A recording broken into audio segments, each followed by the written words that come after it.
G'day, Big V. Welcome back to our weekly review, our weekly wraps. Round 18 for Championship Men. Their final round, they are done. It is finals bound.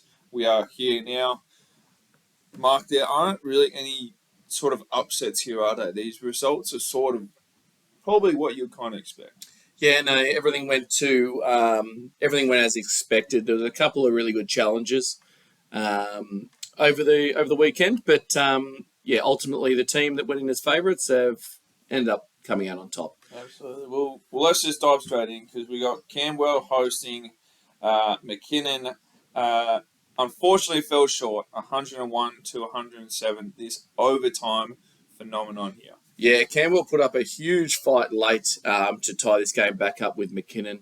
Led by the usual suspects at this point of the season in Anthony Kimball, who put in 33 points against his old team. And Jay McKenzie was enormous with 27 points, 16 rebounds, 9 assists and 9 blocks, if you don't mind. However, over at McKinnon, it's the Sharif Black show.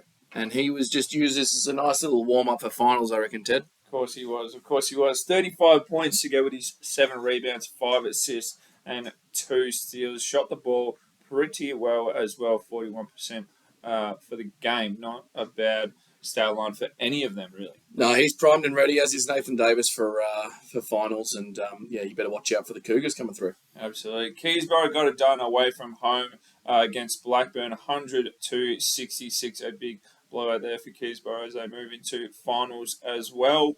Wyndham took care of business. They went 2-0 this weekend, their first one over Western Port, 101 to 81. Bellarine fell short at home on the Saturday night over Sunbury, 84 to 103. Yeah, and speaking of people getting themselves primed and ready for finals, Ish Sanders, his last few weeks, he's been absolutely automatic, and 42 points he put on the Bellarine Storm, and Bellarine did compete hard for the first half, but thankfully for the Jets, they came out really strong in the third quarter and sort of put this game away, which Coach White would be happy going to finals. Yeah, look, I mean, you said he was preparing himself in these last few weeks, but to be honest, he's probably been preparing himself since round one, hasn't he? Yeah, he's had some huge games across the year, and clearly one of those MVP candidates we talk about. Absolutely. Western Port fell short again. They went 0-2 for the weekend, 105 to Hume, 111. Yeah, a Scott Stone-inspired comeback late here. They poured on about 40 points in the last quarter to make this game a lot more interesting. Hume sort of put the cue in the rack. I think they were trying to get some of their bench guys a bit of run before finals. And here came the Western Port Steelers with a really late run in their final game for the season. Good to see them go out with a little bit of a spirited comeback. Absolutely. A bit wild. They go 12 points in the second quarter and then back it up for 43 to finish it in fourth. Yeah, but that's been Western Port all season. They can score in bunches. They just, unfortunately, haven't been able to apply as much defensive pressure as what they need. Absolutely. Hume starting 5 all finished above 10 points. Troyes Massive with the 11, with Corey Fittis being the top scorer there with 23 to go with his 16 rebounds, 4 of them offensive. He's an absolute weapon. As we move to Wyndham's last game of the season here for the regular season, defeating Melbourne University 110 to 86. Mark. Yeah, that was just a Maurice Howard show again. He put on a clinical weekend in their doubleheader. Yeah, absolutely. Now, let's move on because Division 1 men here, they had their first week of finals. Now, Shepparton had the week off, top 5, and congratulations to them. They got to rest up here.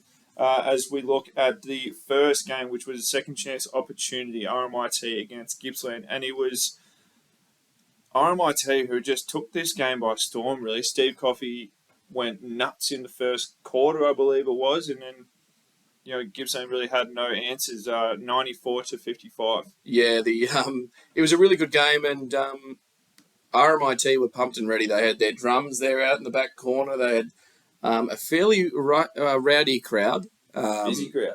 And it was good to see, actually, Gippsland had a pretty good turnout as well, making the long trip to RMIT. But, yes, it was a Steve Coffey show in that first half. He finished with 20 points in the first half, as well as some unbelievable passing that we've come to expect now. But yeah, RMIT, that team, once they've hit the front, they're going to keep on going, and they want to put the foot on the throat. And they did that. They got control, and they are a team that doesn't mind celebrating when they're playing a good game or making a good move. And yeah, they put this game to bed pretty quickly. For Gippsland, it's sort of like they're a really well structured team. It's just they probably couldn't find enough open and high percentage shots early on in the game, and this sort of set them up for a little bit of a tough night. Interestingly enough, Josh Waite was spotted in the crowd. Is that right? Yep, over my back right shoulder. Actually, we were talking all game. He was there doing a scouting report, and I was there. I was there distracting him, I think, in the end. But no, it was good to see him, and he's certainly ready for RMIT and really excited for the matchup. Fantastic. Now we move on to Pakenham Warrnambool. Now this was an elimination game, do or die, win or go home, and it was Pakenham who got over the line, 83-69 at home. Again, another big crowd. I believe they basically sold out by the looks of it. It looks like a sellout to Pakenham. They do it well, and the crowd really rallies around them. And they put on a really good spectacle down there. Joe Davis, probably the standout on the night, but they had contributors across the board, which we've sort of come to expect from Pakenham now. They're a pretty deep team, and for them to get a nice win like this without Josh Dow firing, I would say, 2 points, you're probably not expecting that from Josh Dow too often. So, you see that from Pakenham, and that set up a very exciting matchup next week, Ted. They're going to Gippsland to face, it's a 2022 Division 2 men's rivalry game or rematch from the grand final. So very exciting. That's going to be huge. Very exciting. My little comment here, Michael Johns off the bench, 22 minutes. He had 14 points and 6 rebounds.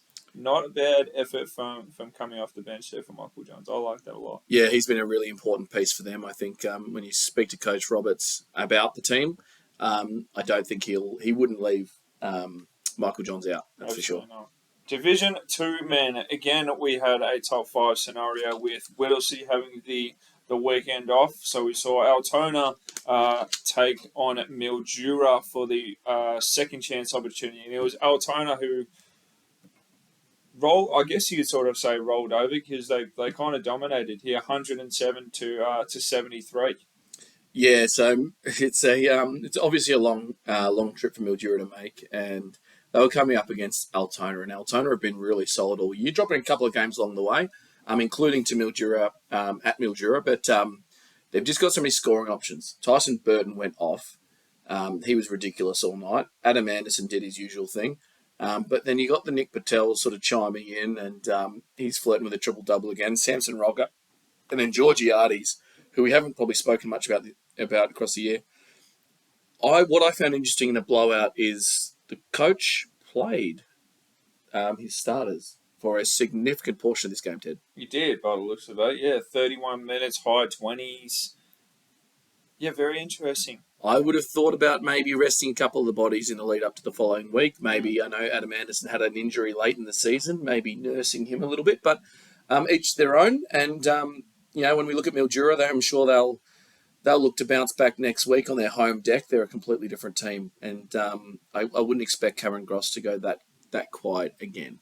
Absolutely. And Mildura will be coming up against Wallen, who took care of business at home, defeating Mornington 86 to 63 for the last game to discuss here. Wallen got it done very well. It was Tom O'Connor with the double-double, 20 points to go with his 14 rebounds, Mark. Yeah, he got a couple of assists there too, so he'll be pretty chuffed with himself. But no, Wallen have done a really good job putting this game away. Mornington has that informed team of the competition coming in on a hot streak, but Wallen got it done in the first quarter. So, all of a sudden they've got their boys back on the court. Their starting 5 is so important to them. They're primed and ready to go challenge Mildura and Mildura. Absolutely. Look, that'll be all for us. Keep it locked. Keep it interested here as we look towards finals championship men starting this weekend. Catch you guys soon.